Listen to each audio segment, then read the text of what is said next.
We're addressing racism in nursing.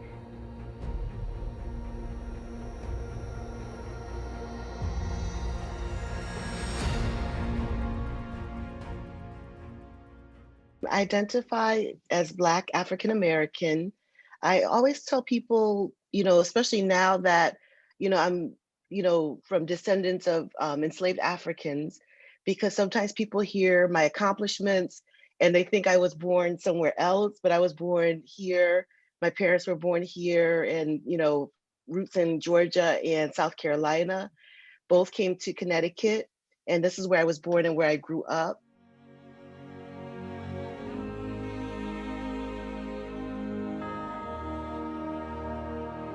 It wasn't until I was in 10th grade because we had to decide what we wanted to be. So everyone was like, "What do you want to be? What do you want to go to college for?"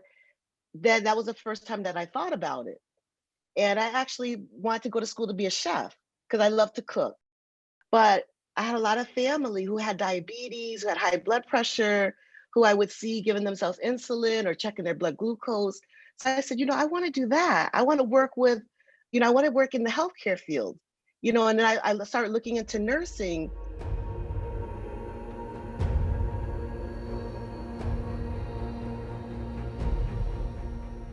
We had a group of, there were 50 students in my class, and maybe 10 of us were some type of person of color. There was someone from Dominican Republic, Puerto Rican, African American, myself. There was a male who was African American, and there was someone who was Asian. And we just worked together. But at that moment, I realized that things were going to come a little harder because we were in the clinical setting. And our clinical, and this didn't always happen, but we had that clinical preceptor that was coming for us, where we see other students who were like asked questions and they weren't prepared. And they were like, "Oh, well, come on, let's talk about it." But for us, it was like question, then question, and then question. And at the time, like we all knew we had to work harder, we had to be more prepared. And for me, that helped motivate me.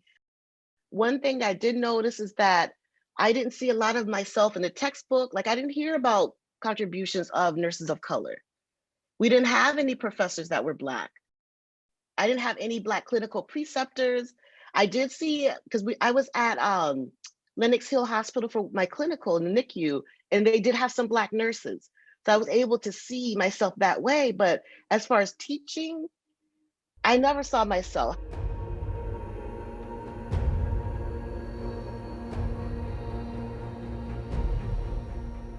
When you don't see yourself, so you often feel like you're in a space where you don't belong. And you have to prove that you're supposed to belong. And I felt like if I knew that Harriet Tubman practiced nursing, the Sojourner Truth, if I even knew, because I'm learning now how that nurses were practicing, I shouldn't say nurses, but Black women from, that were enslaved on the Middle Passage were practicing nursing. But then when programs were developed, we were told we weren't smart enough to be educated as nurses. That actually came out of someone's mouth. So if I would have known all of that, I would have said, what, I have a right to be here. Because look who was taking care of people in my community when there was segregation that nobody else wanted to take care of them. And I've been in nursing for 30 years, maybe the past 5 to 10 years is where I really start to learn and understand this history.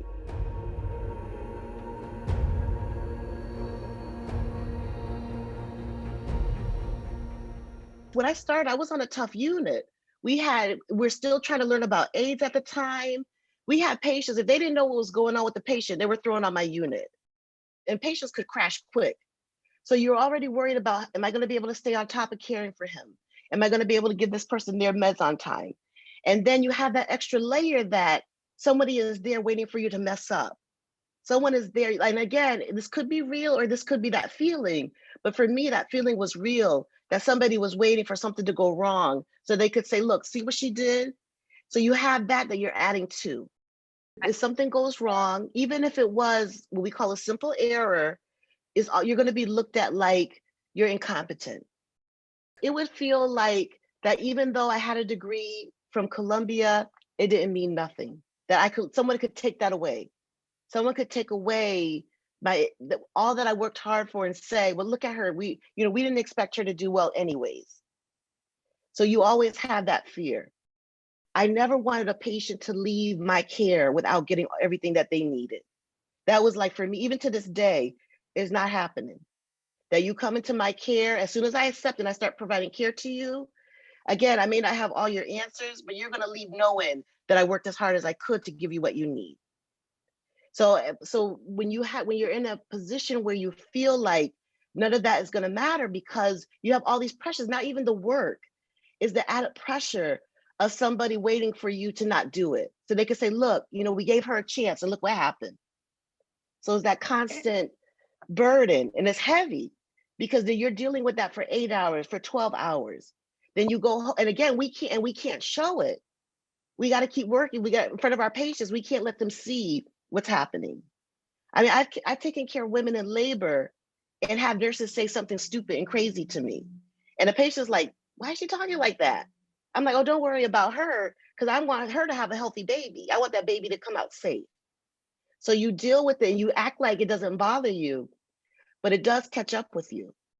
I didn't realize how severely hurt, how severely traumatized I was.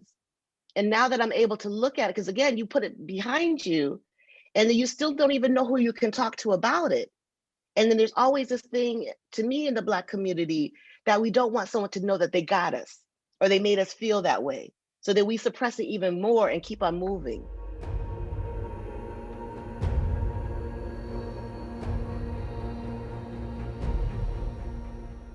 It's like you see things and you see things happening to students, to other colleagues, and even with like clinical assignments again. And when you don't have someone to talk to, you're like, I don't know, that doesn't sound right, or that's not right. When you're isolated, you don't have anyone to talk to and say, tell me, is it me? This is what's happening. So when you don't have that, you don't speak up. And that was me, because I'm like, maybe I'm just crazy. Or when you try to speak up, people are saying, oh, no, I don't think so. I don't see it that way. I'll use Melissa because we work together. When she came, and again, you're like, I don't know if I can trust her or not. And we decided, we were both teaching the same course, public health. She taught one section, I taught another section. So we decided to have weekly meetings and just talk about the course and how we were going to set things up. And when we got together, we were talking about things that we saw the same thing. We realized that this wasn't wrong. We had an old curriculum that we were working with. They were like, no, we can't talk to students about this stuff. Just to have someone that you could talk to, like we would talk for hours. I'm telling you, we were allotted an hour's time. We could go on for 2-3 hours because we never really had that support either, someone to really talk about what we were going through. So I just say, when you have that, it empowers you. And that gave me strength to say, wait a minute, we're not going to do things that way. Even though we're still Black women, we still don't think alike. We know other different ways to handle certain issues. So we would complement each other, but still our common goals were the same, was to be heard, to give students what they needed, give them the support that they needed, but also just being able to be in these meetings and speak up. But when you're isolated, you don't have that support and everybody else thinks the same, that's difficult to do. So it's just having that one person there to provide you that support makes a difference.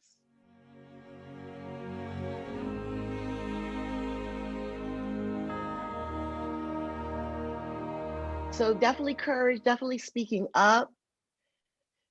Definitely, people are talking about calling out and calling in. I'm just saying, call it. You can call it whatever you want, because I feel like a lot of this is preventable. Like I do work with maternal mortality. A lot of it's preventable. It doesn't have to happen because of all the damage and trauma that happens if it does. So my thing with racism in nursing is that you got to bring attention to it, because if not, people are going to continue the behavior. And this is like, again, like 400 years that we've been dealing since the beginning of nursing. People saying that we're not educated, we don't have the mental capacity to be educated. And that Florence Nightingale is the only one that's contributed to nursing. So so there's like 400 years of people believing that. And I'm not saying Florence Nightingale didn't contribute, but there's other people who don't look like Florence Nightingale who did. There's people who look like me that did. So no longer am I going to be silent. I'm going to say something.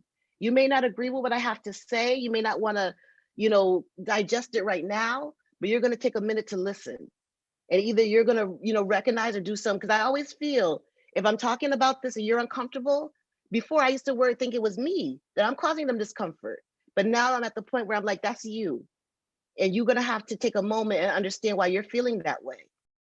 If I'm saying that, you know, a Black woman's going in to give birth and her nurse is in the middle of everything and treating her a certain kind of way, and you don't think anything's wrong with that, that's a problem. So now I'm just saying you have to speak up. We're gonna have to address it, even as painful as it is. And I take ownership even for myself because I realize everyone's always like, well, I'm not racist and this and that. It's the system that we're in. And for myself, I realized that I became a part of that system and I was complacent because I didn't really understand. And it wasn't until there were a group of students who were going to be probably kicked out of the nursing program or having to repeat a year that when I got off the elevator to go to my office and I saw them waiting in line to talk to the professor and they were all Black and brown, I said, you can no longer sit and just be a part of the system anymore. And at that moment, I decided to speak up, that all those students were able to stay in the program. They all graduated. They all passed their boards for the first time. So for me, that's when I also got that strength, that I realized I do have something to contribute here and I can offer what I can to all students. And that's the thing. Any student could come into my office. I don't care what color you are, where you're from. If there's injustices that are being done, I'm going to support you. There's a place in nursing for everyone. Get out of your head that Florence Nightingale is the only one that could be a nurse. Or that you live in the suburbs, and only people who live in the suburbs can be a nurse. It's time to cut that out. And that if you want to be in any capacity in nursing, whether you're in the classroom, in clinical, direct care, or you're doing your research, don't be excluding any group from that. Because a lot of times people want to exclude and act like we don't exist. We're here. So either you're going to be there to be a support for us or move out of the way. You decide. But my thing is just moving forward to address racism is everybody's problem. It's everyone's problem. Even if you think I'm not racist, that's not me, that's somebody else doing that. Again, you're part of the system. And it's painful. It's painful to look at anything, especially nursing. We're trusted, we're caring. For someone to say that we're doing something that's supporting racism and when implicit bias, all these things that people are trying to, is still basically racism. But we give it, we say unconscious bias so people could feel better. But that unconscious bias kills someone like me.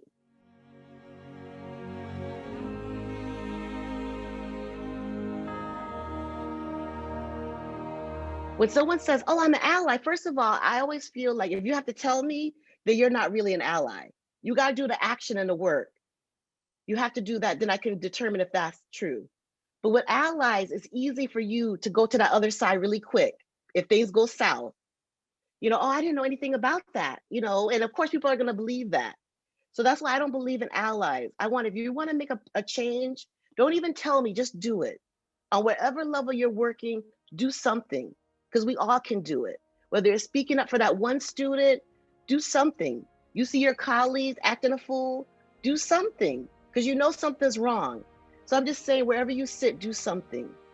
But stop saying I'm an ally, do the work. And you don't even have to tell us you're an ally. We'll know where you're coming from.